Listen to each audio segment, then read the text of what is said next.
Today, more than half of all people in the world live in an urban area. By mid-century, this will increase to 70%. But as recently as 100 years ago, only 2 out of 10 people lived in a city, and before that, it was even less. How have we reached such a high degree of urbanization, and what does it mean for our future? In the earliest days of human history, humans were hunter-gatherers, often moving from place to place in search of food.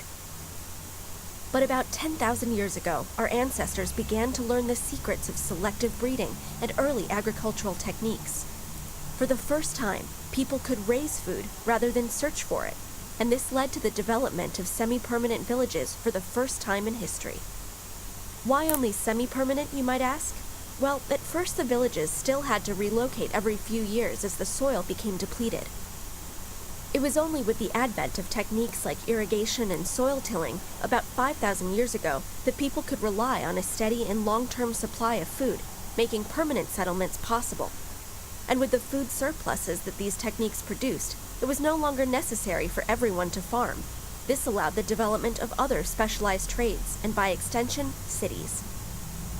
With cities now producing surplus food as well as tools, crafts, and other goods, there was now the possibility of commerce and interaction over longer distances. And as trade flourished, so did technologies that facilitated it, like carts, ships, roads, and ports. Of course, these things required even more labor to build and maintain, so more people were drawn from the countryside to the cities as more jobs and opportunities became available.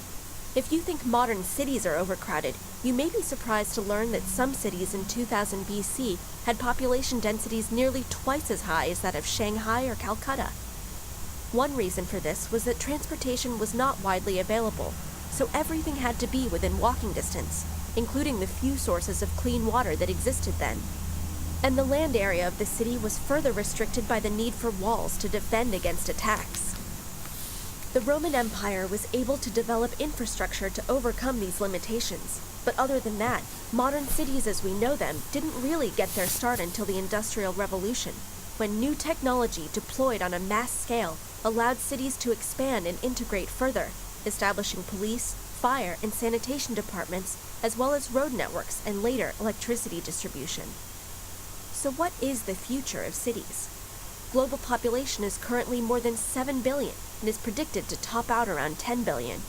Most of this growth will occur in the urban areas of the world's poorest countries. So how will cities need to change to accommodate this growth?